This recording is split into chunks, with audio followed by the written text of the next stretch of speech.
Okay, we're going to show you a few tips and tricks on how to prepare your images so that you can get the best possible exposure and effects using your double exposures for your final project. This image is an image that works really well because I want to edit the background a little bit and I want to edit the brightness, contrast, exposure, curves. So we're going to do those things. The first thing I want to do is I want to brighten up this image just a little bit. But I want to check the resolution because all the images that you combine should be at the same resolution. The image size under image size should say 300 for the resolution. Don't worry about this box right now. If it says 300, you're good. If it doesn't say 300, well, you're going to need to make it work with your other pictures. So we're going to have to uncheck this and then make this 300. So that the width and the height will be locked together for proportion's sake, but the resolution will not be dependent upon the width and the height. That'll give us our best quality. Then you want to figure out what can we do to adjust this picture. So I want to make the background a little brighter. You can start by playing with the exposure. You may want to leave the middle at 0. You can move the exposure slightly to the right. You can move the gamma correction slightly to the left. Start with the exposure, keep it between 0 and 1. You don't want to move it that much up. Ideally, this was done when you were taking the pictures with your light meter and then you didn't have to worry about this right now.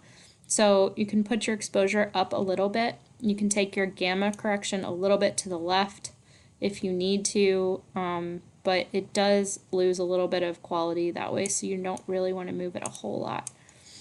And then we'll click OK.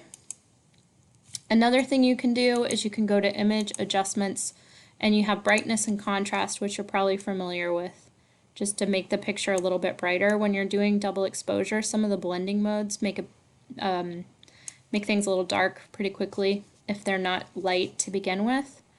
You can also go to Image Adjustments Levels and you can see where most of the light and shadow is, and you might be able to move your picture a little bit to adjust for some of the levels.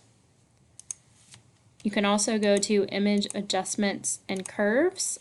Now this can be a little bit confusing, but it's kind of like levels. It shows you the same distribution of light and shadow, and you can slightly alter your curve on this graph so that it matches where the highest parts are.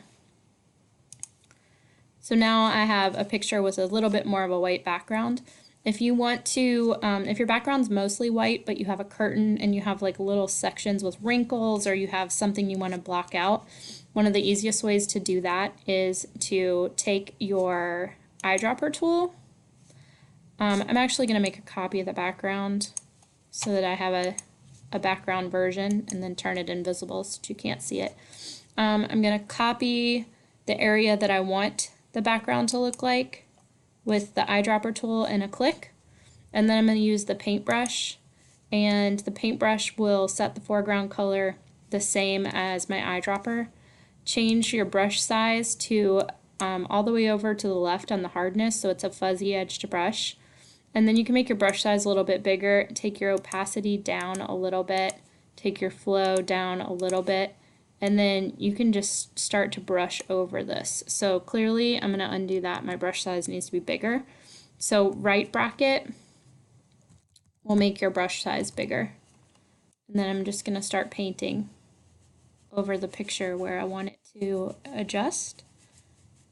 You can get more of a uniform background this way.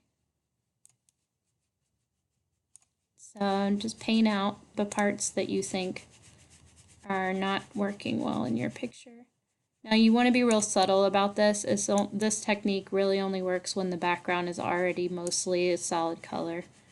So it can be very helpful for double exposure, especially if you took your backdrop and it was a little wrinkly or had some weird cast shadows on it.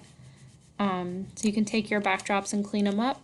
Another thing you might want to do is you may eventually want to crop your pictures or rotate them or do something like that. So you can go to Edit, Transform, or Control T. You've got Scale and Rotate. So you can rotate your pictures, you can flip them, you can do anything that you need to do for that. Also, we talked about the bottom of the picture. So if you wanted to get rid of this bottom, this part actually would be pretty easy to paint over with the same technique that I showed you. Another thing that you could do is you could use the clone stamp, which is right underneath the paintbrush. It looks like a stamp. You have to hold down Alt and it gives you a target area to stamp, and then you paint using the clone stamp, and you can make your brush size bigger too with the right bracket, but you just paint using a clone stamp. So it only goes so far and then it starts to repeat itself. So you're going to have to hit Alt a couple of times and then clone stamp it in. So that's how we could fix the background like that. So Alt, click, and then paint. Alt, click, paint. And then if it starts repeating itself, you're going to have to find a new target area. So that can work pretty well for the background. So there's your first step, preparing your pictures to be combined together.